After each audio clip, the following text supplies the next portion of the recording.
Les damos la bienvenida a un nuevo capítulo con Ojo Clínico. Estamos acompañándoles desde Uchile TV. Hoy día vamos a estar hablando de dos temas bien interesantes. Lo primero tiene que ver con la variante Omicron.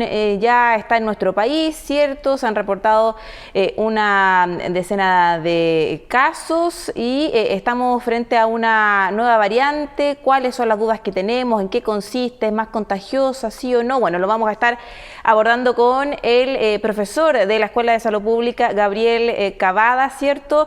Que nos va a estar explicando un poquito más y entregándonos más información respecto a esta nueva variante que desde la OMS, ¿cierto? Ya han advertido que es de bastante preocupación. También vamos a estar hablando sobre este síndrome del trabajador quemado, en qué consiste, es lo mismo que el estrés, puede causar otras complicaciones. Eso también lo vamos a estar viendo con una académica de la Universidad de Playa Ancha. Vamos a estar con estos dos temas, ¿cierto?, a lo largo de nuestra hora de programa. Como siempre, recordarles que ustedes pueden seguirnos a través del 11.2, señal digital en la región metropolitana, también a lo largo de nuestro país. Si están, ¿cierto?, en Coquimbo, si están en La Serena, en Copiapó, bonita esa zona de nuestro país, hay más calorcito, ¿cierto? Estamos más cerca del norte, ahí lo pueden hacer en el 2.2. Si están en el extremo sur, si están en Punta Arenas, en el 7.2 señal digital. Si están en Valparaíso, ¿cierto? O están en Rancagua, o quizás también están en Puerto Montt, disfrutando de la caleta y de los mariscos, de toda la gastronomía que nos presenta, ¿cierto?, el sur de nuestro país. Ahí lo pueden hacer en el 10.2. La invitación está hecha para que nos acompañen durante los próximos minutos en nuestro programa del día de hoy. Usted está viendo a esta hora con Ojo Clínico en Uchile TV.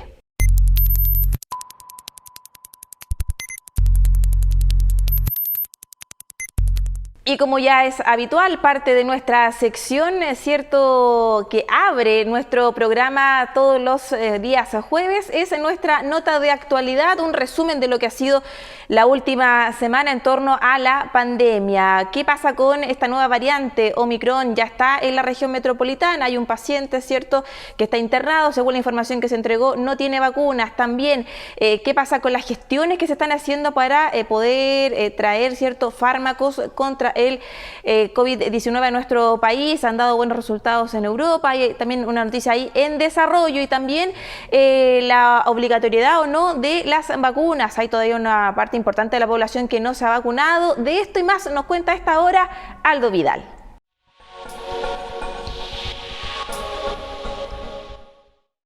Estos son algunos de los hechos más relevantes relacionados con la pandemia ocurridos durante los últimos días. Nuevos casos de la variante Omicron se reportaron durante esta semana. Por ejemplo, el primer caso en la región metropolitana. Según informó la Seremi de Salud, el paciente no cuenta con vacunas y está hospitalizado. Además, se trata de un hombre de 65 años. Según la primera investigación, no ha tenido contactos con personas que hayan viajado fuera del país. Continúan las gestiones para traer a Chile el primer antiviral contra el COVID-19. El laboratorio MSD se reunió con el director del Instituto de Salud Pública para presentarle un informe sobre la eficacia del medicamento y pedir información sobre los pasos a seguir para elevar la solicitud de uso de emergencia. Para lo anterior, es clave que se apruebe en Estados Unidos, donde el Consejo Asesor ya recomendó hacerlo y la venia final del FDA podría ocurrir en estos días. Otro laboratorio, Pasteur, también se citó con el ISP con el mismo fin. Hace algunos capítulos, el académico Mario Cheong nos explicó cómo se desarrolla este proceso. Todo fármaco para ser comercializado en el país requiere la autorización del Servicio de Salud a través del Instituto de Salud Pública, que es el organismo oficial que regula y autoriza la venta de medicamentos en el país. Y por lo tanto cumple exactamente la misma regulación, las mismas etapas y los mismos principios que se utilizan para la aprobación de la norma. El Comité Asesor en Vacunas analizará la obligatoriedad de la inoculación contra el COVID-19. En base al comportamiento del virus, la evolución de la pandemia, la experiencia internacional y la información local, el organismo debatirá a fin de mes si es necesario hacer mandatoria la inoculación, al menos para grupos críticos, como el personal de salud y los adultos mayores. La recomendación, que fue solicitada por la Subsecretaría de Salud Pública, se entregará durante los primeros días de enero.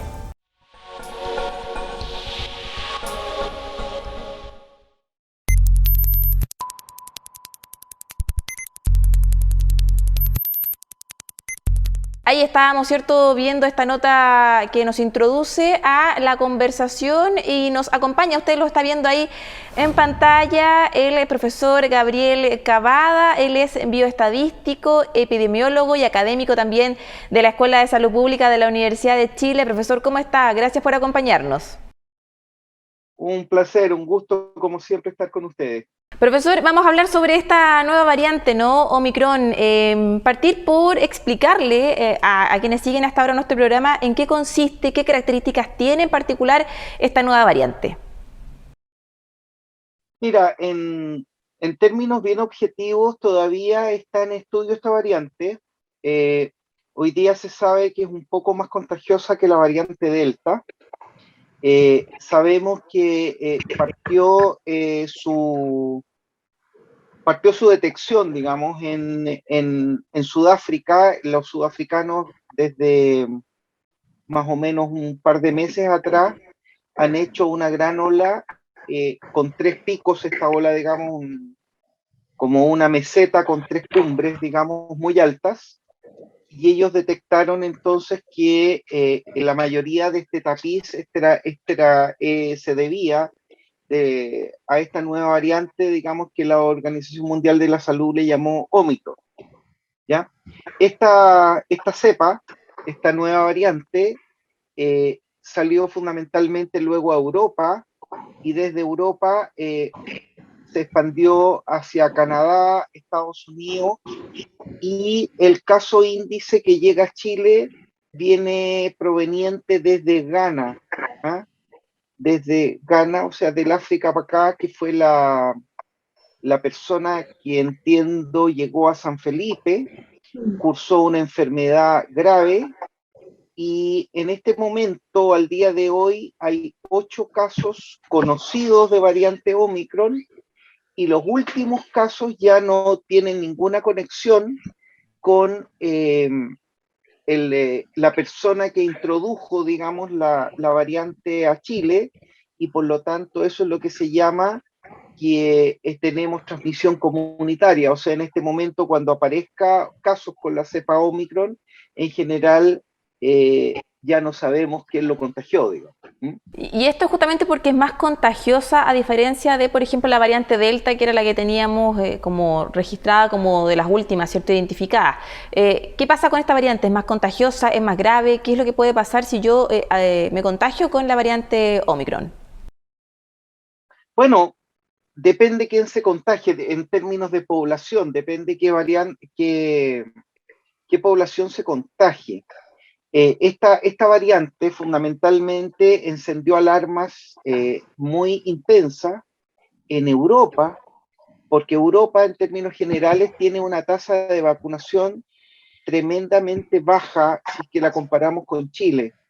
Las tasas de vacunación europeas fluctúan entre un 30 y un 60%, mientras que en Chile ya estamos bordeando más o menos el 90% de la población vacunada. Y hay una diferencia también notable por razones sociopolíticas. Europa vacunó con las vacunas Pfizer y AstraZeneca, ¿no es cierto? Que son estas vacunas profundas basadas en el RNA mensajero, y parece ser que estas vacunas Pisola no son tan eficaces como las vacunas de virus atenuado, como fue la Sinovac en Chile, o como es la Sinovac en Chile, respecto a nuevas variantes. Y la razón es que las vacunas de virus disminuido, como la Sinovac, tienen toda la información genética del virus, ¿no? Entonces, mientras que las otras, ante cualquier variación, digamos, de la proteína Spike, la transportadora, podían ser menos eficientes. Entonces, curiosamente, en Chile estamos en un mucho mejor pie para enfrentar no solamente esta variante, sino que próximas variantes. Ya vamos a entrar en detalle por qué es de eso. Porque parece ser que el esquema de vacunación que nosotros adoptamos en Chile, es decir, 2 vacunas Sinovac y un refuerzo con estas vacunas profundas, AstraZeneca o Pfizer, parece ser la combinación más exitosa, más eficiente a la hora ya de empezar a prevenir contagio, y por eso se puede dar esta curiosidad, llamémosle así, de que empiece a tapizarse los contagios con variante Omicron, y sin embargo la ola de contagio sea reducida, sea baja, sea pequeña, ¿no es cierto? Y no cause en términos generales ni enfermedades graves, ni mucho menos muertes. ¿Mm?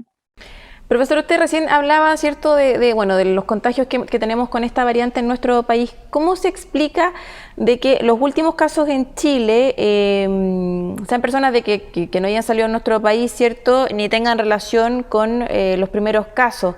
Explicarle también ahí a la gente cómo se da este contagio, ¿no? Con una variante que obviamente ha encendido las alarmas, ¿cierto?, a nivel mundial, y hay bastante expectación también de cómo puede desarrollarse en nuestro país.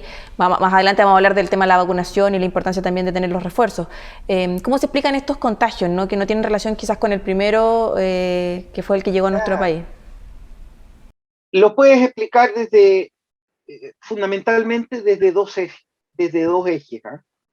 El primero y el más obvio es que obviamente a esta persona que introdujo la cepa, ¿no es cierto?, definitivamente no fuiste capaz de buscarle todos sus contactos, y por ahí, digamos, se escapó el virus, ¿no es cierto?, y al ser esta variante más contagiosa, por supuesto, digamos, pierdes conciencia de la trazabilidad del contagio.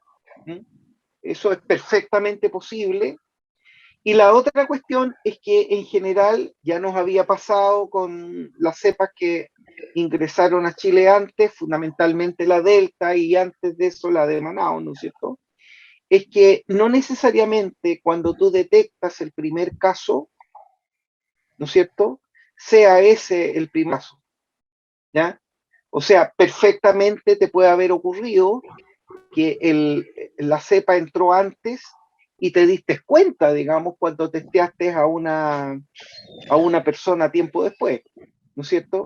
Entonces, si la cepa entró antes, no teníamos ninguna posibilidad de trazar nada, ¿no? Profesor, ¿esta variante ya superó a Delta en cuanto a cantidad de contagios, a sus características propias? Y también explicarle a quienes nos siguen hasta ahora, ¿cierto?, en este programa, bueno, que estas variantes es normal que se produzcan cambios, mutaciones, ¿cierto? Porque estamos hablando de un virus, ¿no? Bueno, depende, digamos, la variante Delta en Chile tuvo una gran cantidad de contagios, pero no tanto como la cepa de Manaus, la que produjo fundamentalmente los dos grandes brotes que tuvimos durante el año 2021, este de marzo y luego el asiago de junio, ¿no?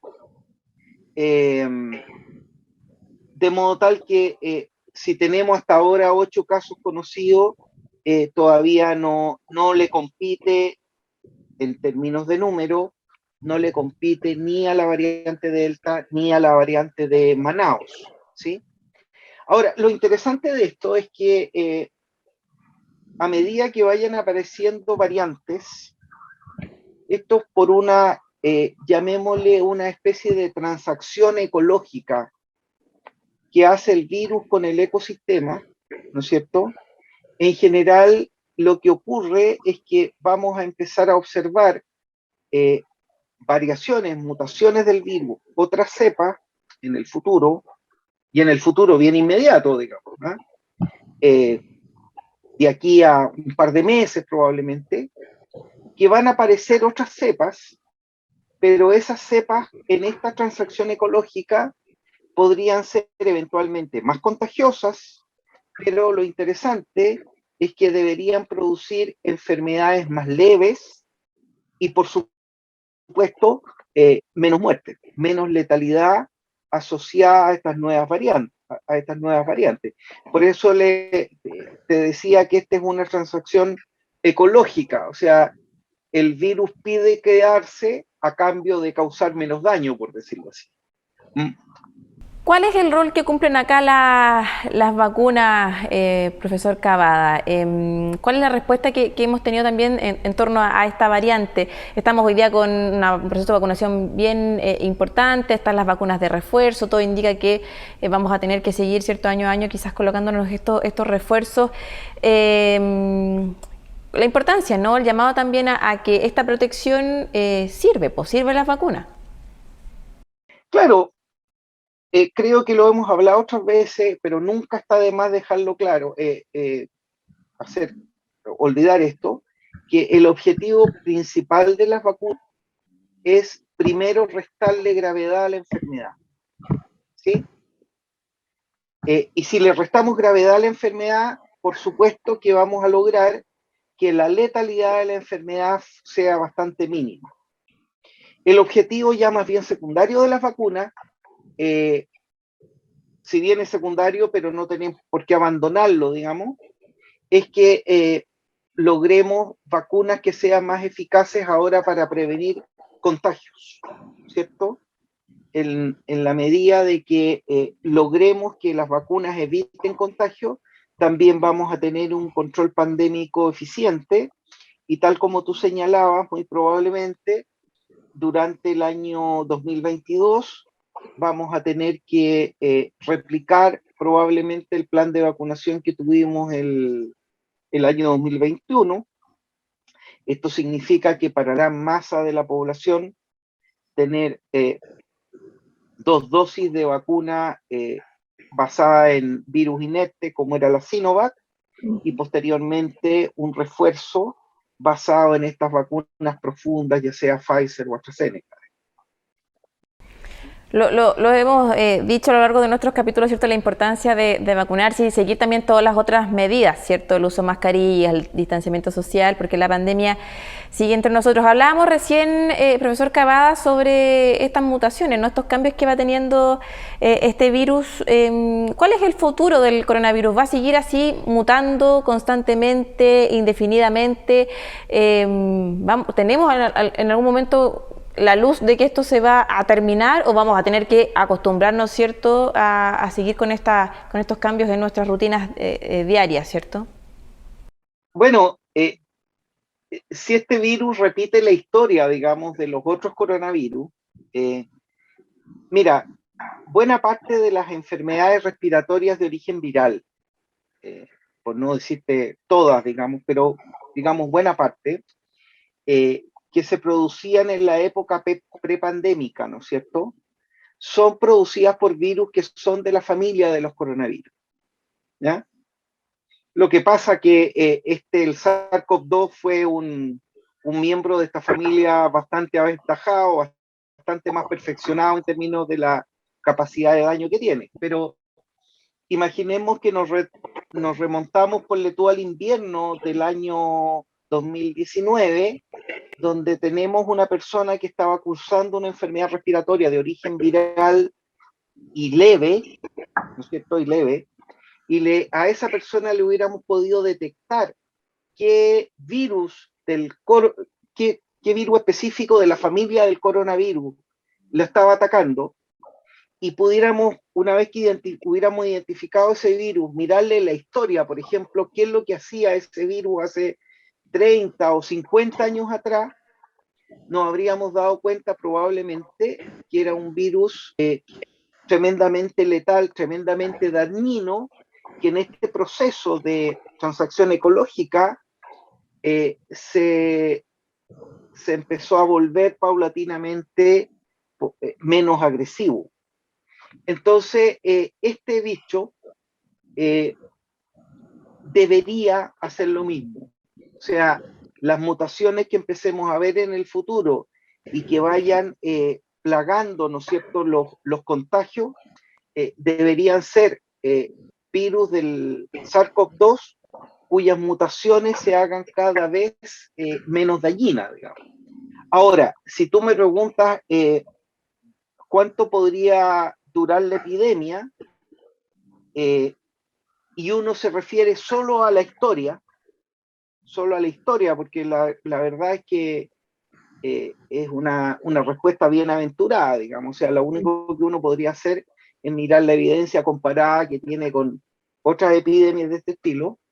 Pero, por ejemplo, la gripe española, ¿no es cierto?, de la de 1917, claro, no habían vacunas, pero la posibilidad de movilización, de circulación del virus era bastante más limitada, digamos. La gente se movilizaba en barco, duraba mucho tiempo el viaje, ¿no es cierto? La comunicación, perdón, el transporte de las personas era infinitamente menos inmediato que como es hoy día, digamos, ¿cierto? Pero con todo, y te insisto, sin vacuna y con todas estas cosas, la gripe española estuvo presente 10 años en la humanidad. Y si nos vamos a la última gran epidemia conocida, por lo menos aquí en Chile, de enfermedad respiratoria, tú lo recordarás, la famosa H1N1, la famosa gripe porcina, ¿no es cierto?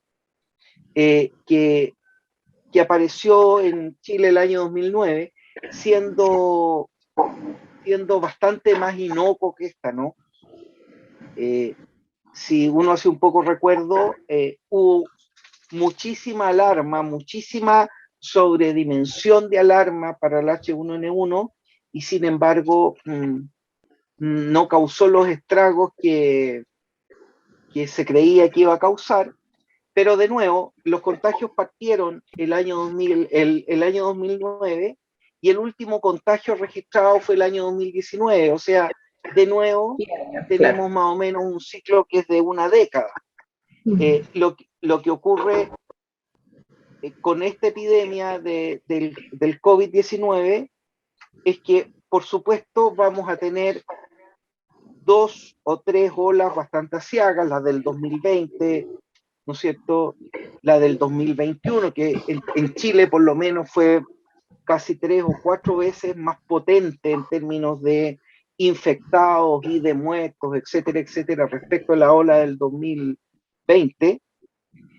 Y es completamente esperable, digamos, que en este invierno, ¿no es cierto?, de nuevo tengamos una ola en términos de número bastante comparable a lo que ocurrió en junio de este año, pero deberíamos esperar una curva de muertos, de muertos incidentes y de uso de camas UCI debida, te insisto, al COVID-19 bastante más disminuida porque tenemos estos dos factores o estos dos ejes, ¿no es cierto? Uno, gran población vacunada y ojalá que se mantengan estos grandes números, y por otro lado, digamos que las mutaciones que vamos a observar en el futuro deberían presentarnos virus menos agresivos progresivamente. Al punto que, y ojalá sea así, ¿no es cierto?, que de aquí a unos 2 años más, si bien vamos a tener COVID-19 presente, pero en términos de número y en términos de daño que hace, la epidemia ya sea una anécdota o una mala anécdota.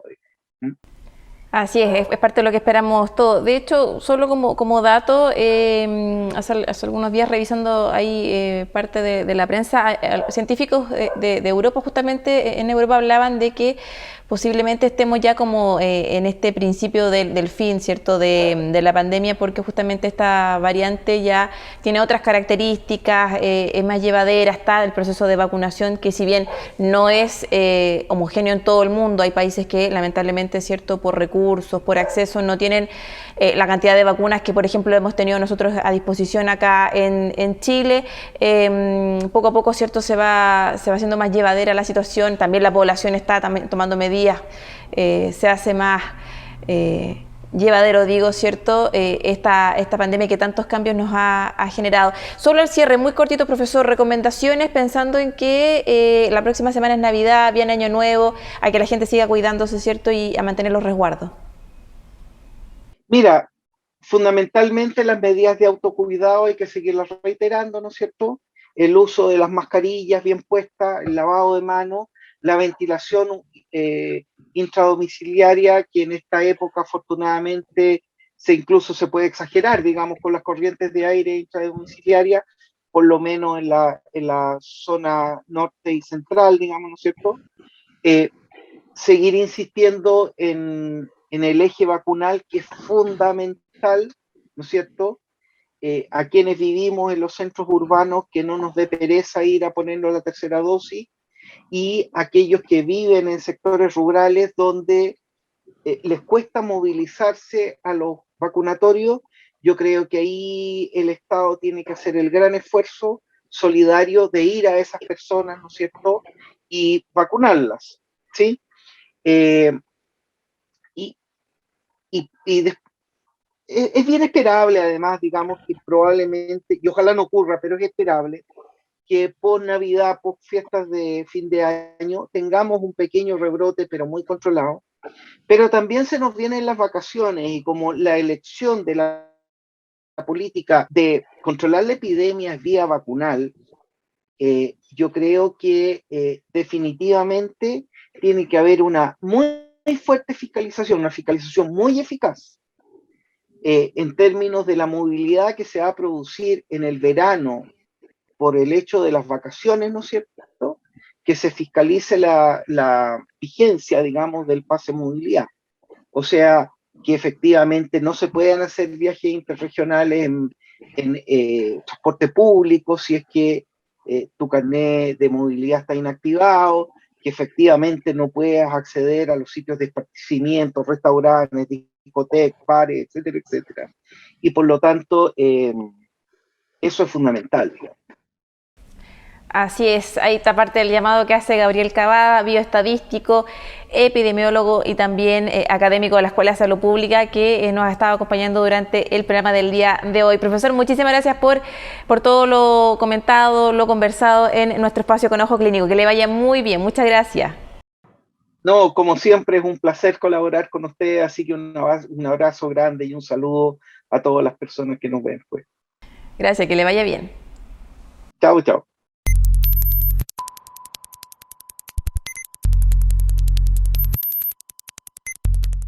En nuestro ciclo con Ojo de Especialista nos ha estado acompañando durante las últimas semanas la académica de la Escuela de Salud Pública, la profesora Olga Toro. Hemos estado revisando con ellas en este ciclo, ¿cierto? Ya por más de 4 semanas, distintos temas que tienen que ver con salud mental. En el caso de hoy día, ¿qué señales muestran si alguien está, ¿cierto?, cayendo en una adicción, ya sea de drogas, de alcohol o de pastillas? Es parte de lo que nos responde en nuestra sección con Ojo de Especialista, la académica Olga Toro.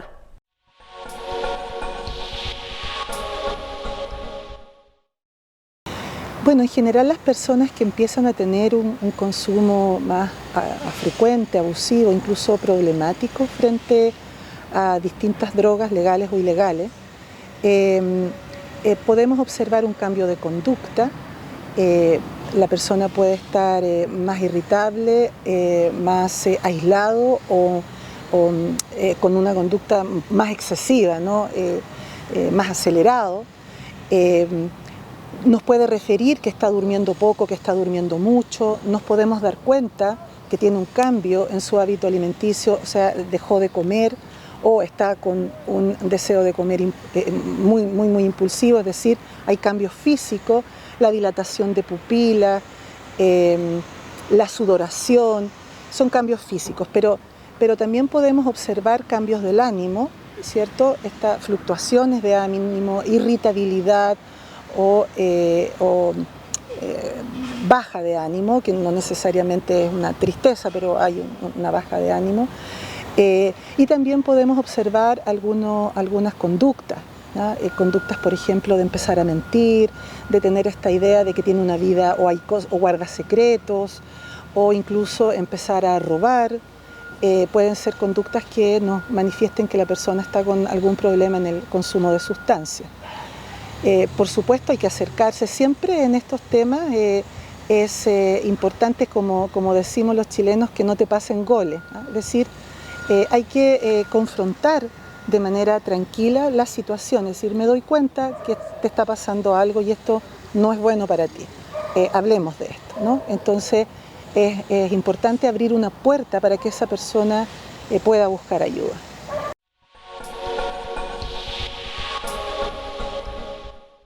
Y con esta interesante información que nos entregaba ahí la profesora Toro, los quiero invitar a que hagamos una muy breve pausa para que sepan también qué más tiene nuestro canal Uchile TV. A la vuelta vamos a hablar con una especialista sobre el cansancio que tienen los profesionales de salud, los trabajadores en general, ¿cierto? Este síndrome del trabajador quemado. De eso y más a la vuelta, no se separe, ya regresamos.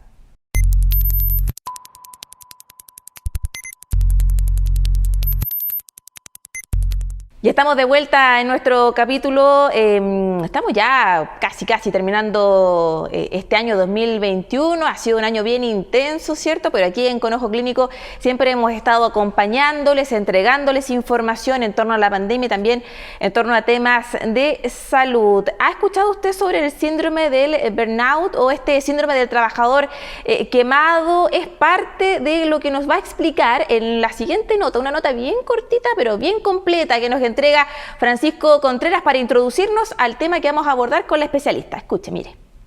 El concepto síndrome de burnout o síndrome del trabajador quemado comenzó a acuñarse en la década de los 70 en Estados Unidos y se refería a personas que habían perdido la energía, se desmotivaban o comenzaba a faltarle el interés al trabajo, pudiendo llegar incluso a la ansiedad y la depresión.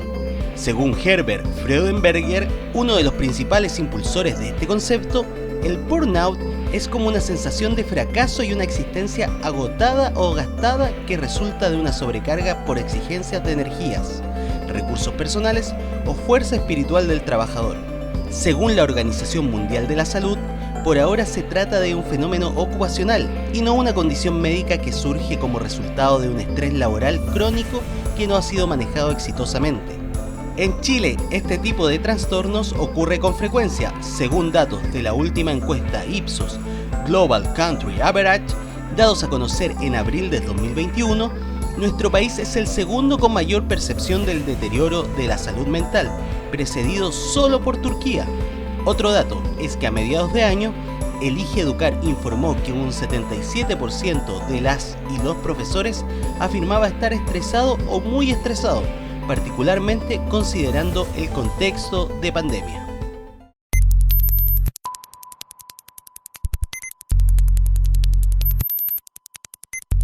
Ahí estaba la nota de Francisco Contreras y seguimos nosotros con la entrevista. Nos acompaña Lilian Pérez Loesar, ella es doctora en Neurociencia Cognitiva Aplicada, académica de la Universidad de Playa Ancha. Además, forma parte de la mesa técnica que asesora al Senado, trabaja ahí, ¿cierto?, con los parlamentarios. Nos va a contar también de eso un poquito más ahí la profesora. ¿Cómo está? Muchísimas gracias por acompañarnos.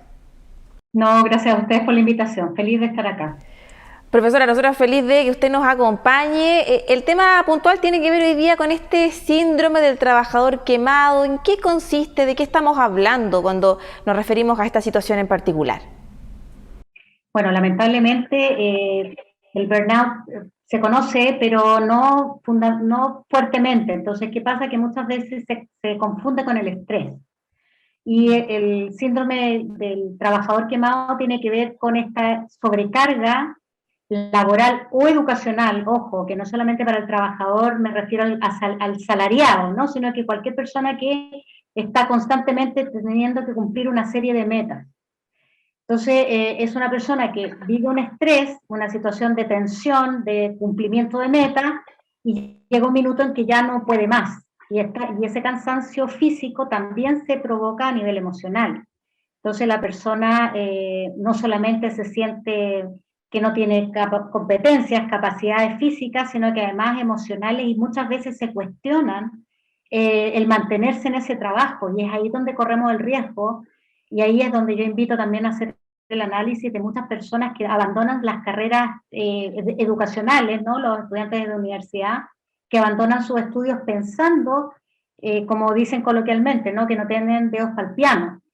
Y finalmente no ese es el problema, sino que hay un agotamiento de haber rendido pruebas, exámenes, y ahí es donde también la universidad se tiene que hacer cargo frente a la forma de demandar el desempeño o las competencias del estudiantado. O sea, hay varias cosas, ¿no?, alrededor del burnout, pero finalmente, como para concluir la primera idea, es que hasta hace muy poco se hablaba, pero no se había incluido dentro de los desórdenes o patologías asociadas a la orden mental. Sin embargo, el CIE-11 se autoriza y la OMS reconoce el burnout como una patología propia de salud mental. De hecho, a partir de enero del 2022 va a estar inscrito dentro de las patologías asociadas a salud mental. Algo muy, muy necesario, muy interesante también. Y claro, nosotros hemos escuchado este concepto, esta palabra a raíz de la pandemia, ¿cierto? De lo que ha ido pasando con los equipos de salud. ¿Qué causa que se produzca este síndrome, ¿cierto? Este desgaste profesional, la sobrecarga, el estrés, son múltiples los factores. ¿Qué es lo que la causa finalmente? Bueno, son muchos los factores en realidad, pero cuando hablamos de burnout, hablamos de un síndrome en el ámbito laboral. O sea, esa es la distinción grande, digamos, del resto de los estreses, llamémosle así, ¿no? El burnout está asociado al final, o sea, la persona primero vive el estrés, y al final ya de este estrés es cuando viene ese agotamiento físico y mental, que se llama burnout, pero asociado, insisto, al ámbito laboral o de rendimiento académico. No tiene que ver con conflictos familiares o con conflictos de salud o con conflictos de otra índole, que también provocan estrés. Pero cuando hablamos de burnout, hablamos solo del ámbito laboral o académico asociado a rendimiento. Perfecto. Profesora, ¿y ahí qué síntomas tenemos que identificar o encender nuestras alertas, ¿cierto? Y decir, aquí algo está pasando. La distinción yo creo que se hace fundamentalmente en el estilo de comportamiento al final, es decir, generalmente cuando la persona tiene estrés viene primero un apagamiento físico, ¿no? Esta sensación de cansancio, de que no alcanzo a llegar, de que me quedo dormido, de que no estoy cumpliendo. Pero en el caso del burnout, además de tener esa sensación de fatiga física, es una fatiga emocional. Entonces, ¿qué hace la persona como contrarrestar? Es poner un distanciamiento emocional con el trabajo. Es decir, no me interesa lo que pase con el trabajo, no me importa si no llego, si me despiden mejor para mí. O sea, hay una sensación como de negación frente a la posibilidad de continuar en ese trabajo. Y muchas veces, lamentablemente, la persona empieza a cometer más faltas, más fallas, porque la finalidad que hay a la base es que lo despidan. O sea, ya es tanto la pérdida de interés por ese trabajo en particular que empiezan a tener conductas negligentes, sin caer, digamos, en la negligencia que podría ser despido por causa justificada, pero empiezan a generar acciones de rebeldía, de enfrentamiento a la jefatura, con la idea que tiene a la base de que lo despidan, porque lamentablemente vivimos en un país en el que si me despiden yo recibo indemnización, si no me despiden yo no recibo nada. Entonces yo no me puedo despedir, al menos que, bueno, existe el autodespido, ¿no? Pero por condiciones muy específicas. Pero empiezan a generar conductas de verdad que muchas veces caen en el riesgo laboral.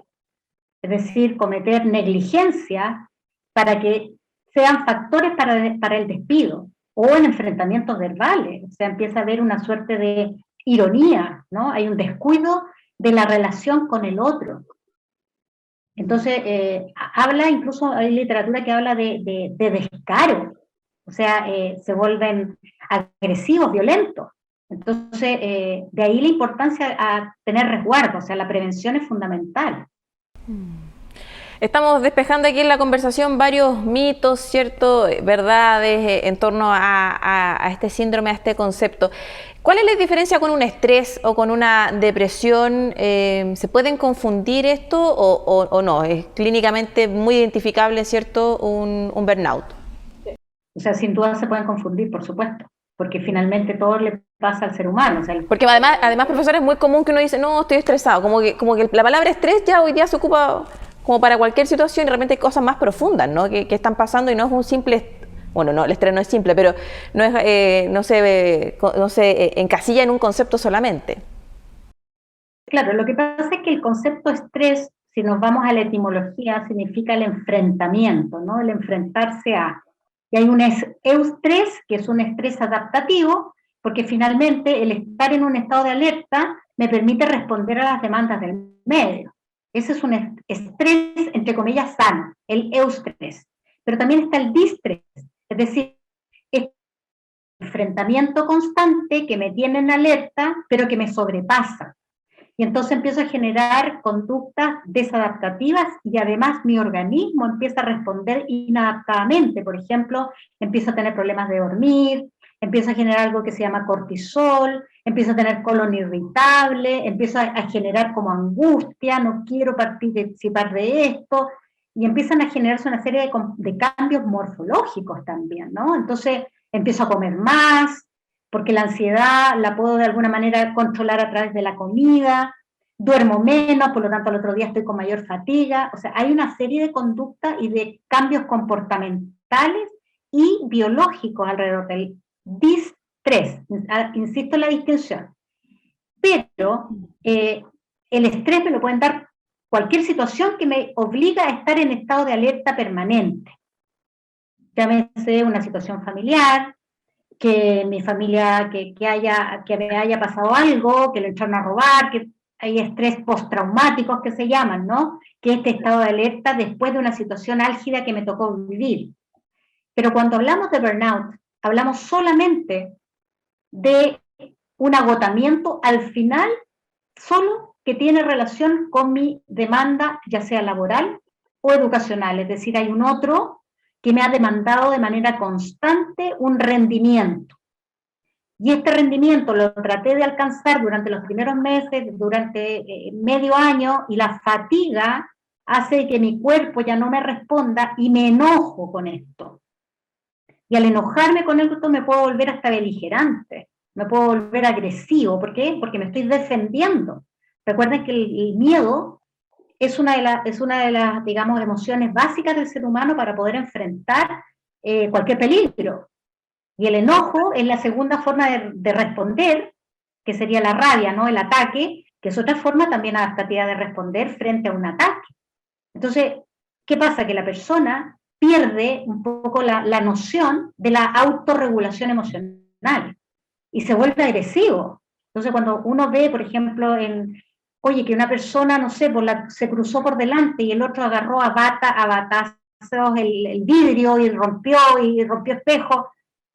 Oye, El Día de Furia, esa famosa película, ¿no? Ahí uno se va dando cuenta cómo el estrés me puede llegar a sobrepasar a tal nivel de yo volverme violento y agredir, cosa que jamás quizás habría hecho en otro momento. Y esa desregulación es la que nosotros tenemos que aprender a controlar. Exacto, profesora. Bueno, por interno, es cierto, nuestro editor Aldo Vidal nos manda una información que salió hace poquitos días, hace 2 días atrás, ¿cierto? Justamente en Tailandia, que habría que investigar, ¿cierto? Si tiene esto que ver con una posibilidad de este síndrome, ¿no? Pero que hizo explotar intencionalmente la bodega en la que ella trabajaba, ¿cierto? Y lo hizo por venganza en contra de su jefe. O sea, de repente ella también estaba frente a una situación, de hecho hay videos y todo y muestran esta explosión en Tailandia, ¿cierto? Una mujer de 38 años que fue detenida y que ella explicó que sí, que ya lo había hecho de manera intencional. Podría quizás ser también un caso, ¿cierto?, de un burnout así ya a un nivel máximo, donde, como decía usted, entran en situaciones de violencia bien fuertes, bien radicales. Quería sumar también a la conversación cómo reacciona el entorno laboral o cómo debería reaccionar. ¿Existe conciencia hoy día en los equipos, cierto, de trabajo de esta situación, de que un trabajador puede llegar a experimentar esta situación, cree usted? Mira, lamentablemente yo hago un análisis revisando un poco la historia de la salud mental acá en Chile. Trabajé en el Hospital Psiquiátrico de Putaendo, por lo tanto, de alguna manera también he estado de cerca con el mundo de la salud mental y de la enfermedad mental. Nosotros como país no hemos apostado mucho a la salud mental. Tenemos que reconocer que somos los parientes pobres económicamente. Siempre lo que más se deja a un lado es la salud mental y vemos la condición de los chilenos. Nosotros somos un país que lidera el índice de suicidio adolescente, tristemente. Y también lideramos la depresión en el mundo, o sea, tenemos esos los rankings. Entonces de ahí es que como chilenos nos tenemos que hacer cargo de lo que nos pasa. Y creo que lamentablemente también, yo de hecho lo comenté ayer en otra entrevista, yo creo que lamentablemente hay una industria farmacológica que profita a partir de enfermos mentales, ¿ya? Entonces, claro, si yo trabajo apoyando la salud mental, medidas preventivas, trabajar en las escuelas, en la autorregulación emocional. ¿No? El año pasado hicimos un trabajo muy lindo con estudiantes de psicología de la Universidad de Playa Ancha, donde apoyamos a un colegio de manera remota en manejo y autorregulación emocional. Y trabajamos con los profesores, con algunos apoderados y con los niños que estaban más conflictuados. Fue un trabajo muy bonito, porque finalmente esos niños lograron recuperar sus notas y lograron llegar a fin de año, esos padres pudieron acompañar el proceso en plena pandemia, y esos profesores también tuvieron instancias de autocuidado y de manejo de la emocionalidad frente a todo esto nuevo que estábamos viviendo. Entonces yo creo que aquí eso nos deja como un espacio para ver que tenemos que trabajar, primero que tiene que ser un trabajo colaborativo, es decir, la organización por supuesto que tiene que trabajar formas preventivas, pero también las universidades tienen que acercarse a la organización, y la organización también a su vez tiene que pedir esta vinculación con las organizaciones que trabajan en el área. Entonces, y no entregarle toda la carga a la salud, a los ministerios de salud, a los servicios de salud, porque están colapsados. Entonces yo creo que también las organizaciones tenemos que hacernos cargo, la sociedad civil, también nos tenemos que hacer cargo de lo que nos ocurre y no dejárselo a los profesionales solamente, porque yo creo que la salud mental es algo que nos traspasa más allá de las competencias académicas. Yo creo que toda la persona, y si usted hace una encuesta, yo le voy a asegurar que casi el 99.9 va a decir que quiere ser feliz y estar sano mentalmente. Entonces, todos tenemos el mismo propósito, pero ¿por qué no se logra? Porque no hay una articulación entre las distintas organizaciones y de las distintas avenidas, llamémosle académicas, laborales. ¿Se fija? Entonces yo creo que ahí una invitación a que conversemos de cómo hacer, digamos, más que de sancionar lo que está mal hecho, porque hay muchas cosas mal hechas, pero miremos para adelante. Yo creo que mirar positivamente, y el concepto de salud mental, lamentablemente, gracias a todas las situaciones que han pasado, ya está sobre la mesa. Antes ni siquiera se ponía en la mesa, porque todo el mundo tenía temor, y decir que ir a un psicólogo era decir voy a un loquero, ¿ah? Y nadie se atrevía a ir pensando en que podían encontrarle algo, como que fuera así un tumor, ¿no? Ay, no, yo no voy a ir porque capaz que me encuentren algo. ¿Y qué tiene que te encuentren algo? ¿Quién no tiene algo? Está bastante estigmatizado, claro, el hecho de ir a un psicólogo, buscar terapia, y me quedo con esto que plantea usted, ¿cierto? Esta idea fuerza de conversar, o sea, si yo no me siento bien, es natural, es normal, ¿cierto? Además en el contexto de los últimos años que nos han tocado vivir a todos, ¿cierto? Por igual, de mayor exigencia, con esta incertidumbre de una enfermedad, ¿cierto? Nueva o la pandemia misma, ¿cierto? Del COVID-19. Obviamente nos hace, ¿cierto? Replantearnos ciertas situaciones, rutinas y todo, y hay que conversar, buscar ayuda, y esto también que plantea usted de que tiene que ser desde un punto de vista y un enfoque multisectorial, ¿no? De que tenemos que entre todas y todos, ¿cierto? Contribuir desde las distintas áreas, las distintas expertices también para poder abordar este tema como la salud mental y sus distintas aristas.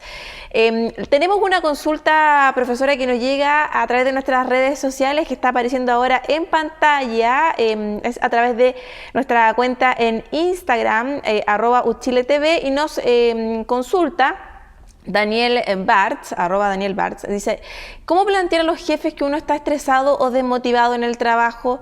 A raíz de lo mismo que estábamos hablando, ¿cierto? De atrevernos, de conversar, y que no se nos vea como un mal trabajador, ¿cierto? Si yo digo, ¿sabes qué? Algo me pasa, no me siento bien.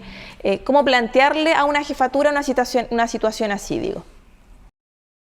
Bueno, yo creo que lo primero es hacerte sentido que realmente te encuentras mal, y que la mejor opción es conversar con la jefatura. Yo creo que muchas veces nosotros somos los que nos ponemos las trabas. ¿Cómo lo voy a decir? ¿Y qué le voy a decir? Y finalmente a veces uno va con el jefe y uno le cuenta la situación, y el jefe lo va a entender perfectamente. O sea, somos nosotros los que tenemos que dar el primer paso.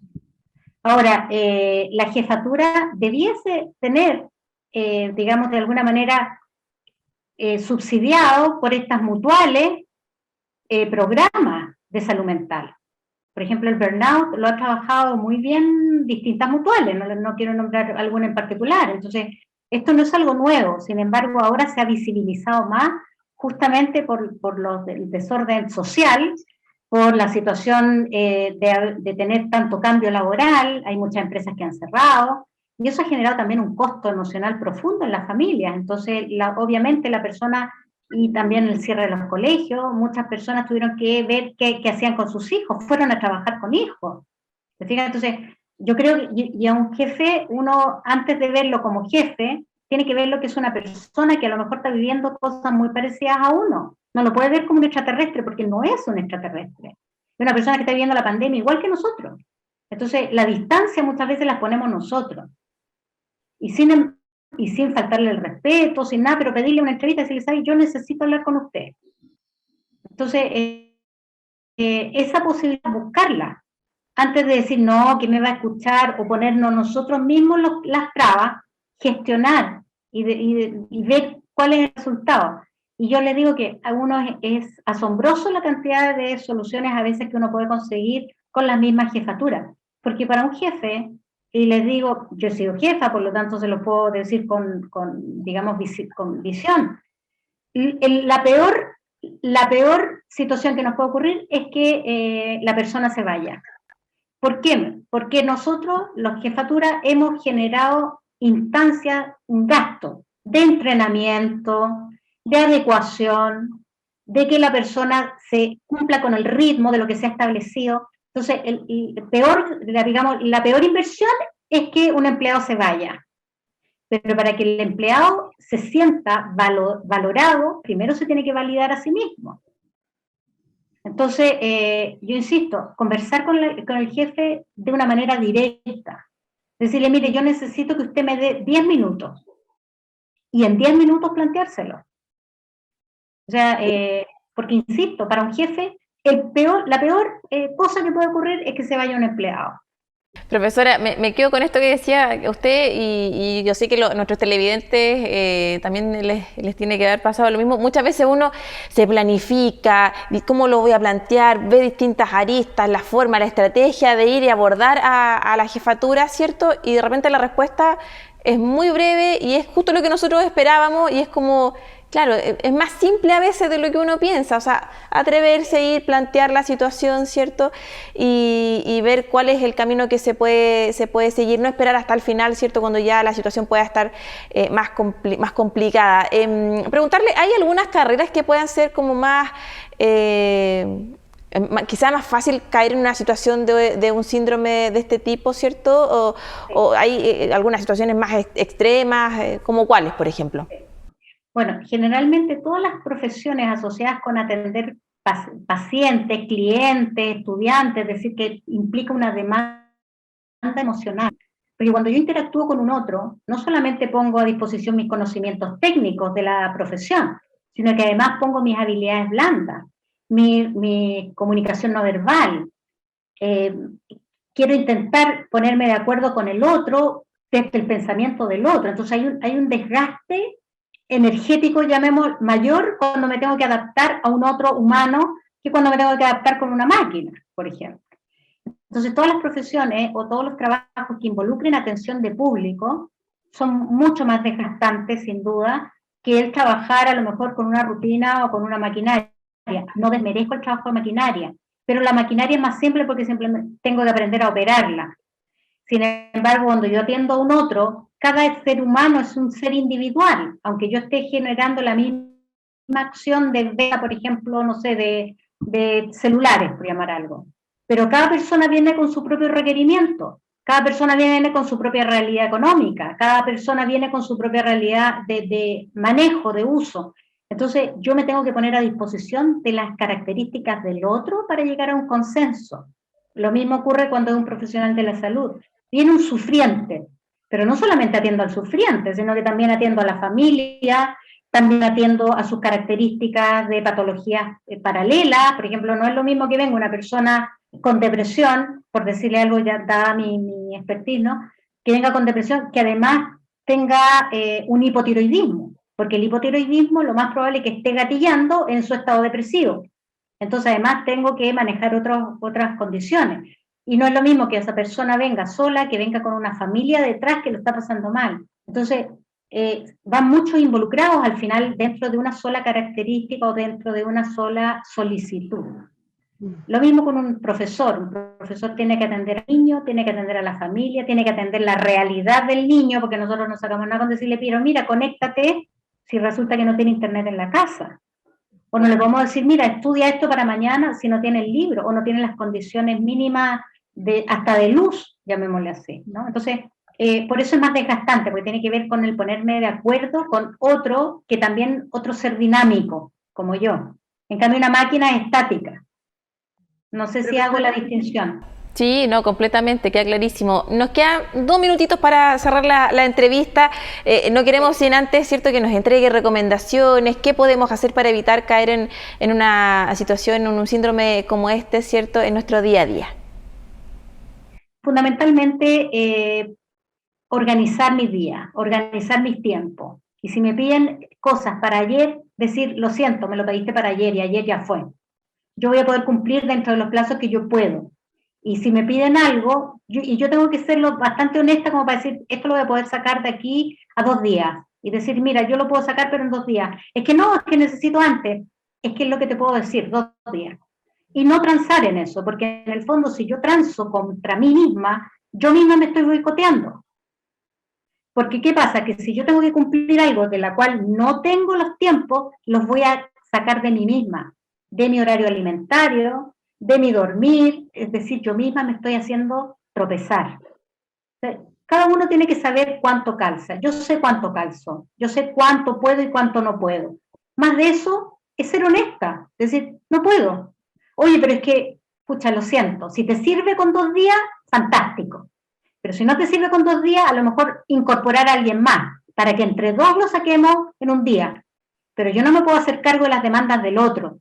Me tengo que hacer cargo de mis propias demandas. Y yo creo que en eso hay que ser súper honesto con uno mismo. Poner límites también es cierto. Es parte importante y no solo en lo laboral, sino que también en distintas situaciones de nuestra vida diaria. Profesora, le queremos agradecer estos minutos por ser parte de nuestra comunidad hoy día en Con Ojo Clínico y abordar este tema que es bien relevante, ¿cierto? Si alguno se siente identificado, conversar, buscar información, es parte también del objetivo de Con Ojo Clínico de aportar con todo el contenido necesario. Le agradecemos por estos minutos, por acompañarnos, que le vaya muy, muy bien. Muchas gracias. Muchas gracias a ustedes también por la invitación y cualquier necesidad yo estoy acá para poder ayudar a la comunidad. La vamos a invitar nuevamente, no tenga duda. Muchísimas gracias, que le vaya bien. Hasta luego.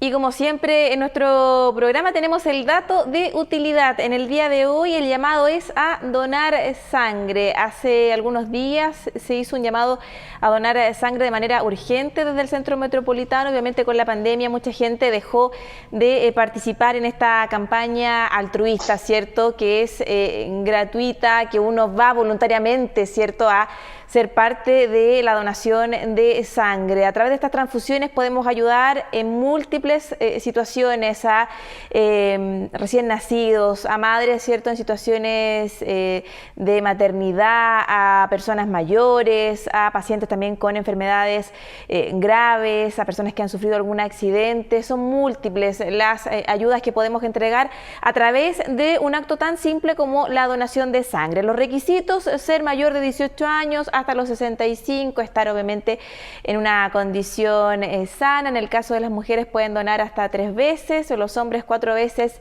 al año. Si quieren más información pueden ingresar al sitio que está apareciendo aquí en pantalla, que es donasangre.minsal.cl.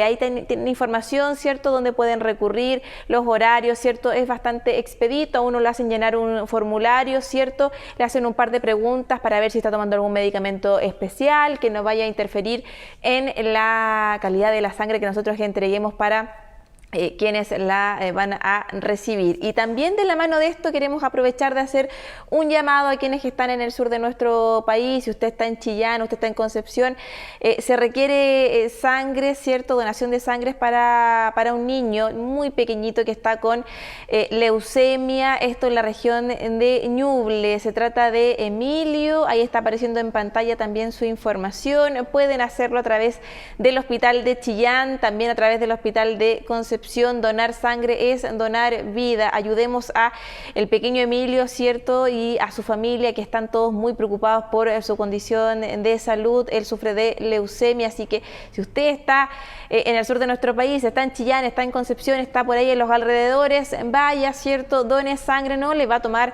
más de un par de horas, ¿cierto? Hacer este procedimiento y va a poder contribuir para que esta familia, ¿cierto? Y este pequeñito Emilio también salga luego de esta situación. Pueden enviar también su comprobante, si tienen alguna duda pueden escribir al correo francisco@cortos.cl, también está apareciendo ahí en nuestra pantalla, para poder contribuir, ayudar, ¿cierto? Este es un llamado que hacemos desde Con Ojo Clínico para que puedan ayudar a través de la donación de sangre. Este fue el dato de utilidad de esta semana.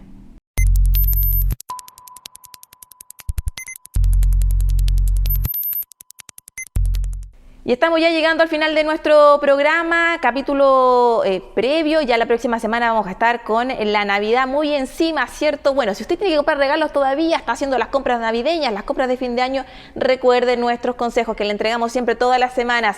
Trate de evitar las aglomeraciones, distanciamiento social, salga más temprano en la mañanita, o trate de privilegiar también la compra por internet si es posible, ¿cierto? La idea es que nos sigamos cuidando tanto nosotros como a quienes nos rodean. Use mascarilla, aunque haga calor. Yo sé que es complicado, no es tan agradable, ¿cierto? La mascarilla, sobre todo en este tiempo que las temperaturas están más altas, pero es muy importante que sigamos con el uso de las mascarillas y también con el lavado constante de manos. Si no se ha vacunado, hágalo. Busque información, instrúyase, si tiene dudas, consulta a los especialistas, vea nuestro programa, que es parte también del objetivo que tenemos nosotros semana a semana, ¿cierto?, de entregarles toda la información respecto a la pandemia y también a otros temas de salud. Dejamos hasta acá esta edición de Con Ojo Clínico, invitadísimas a que sigan en la compañía de Uchile TV, que les vaya muy bien, muy buenas noches.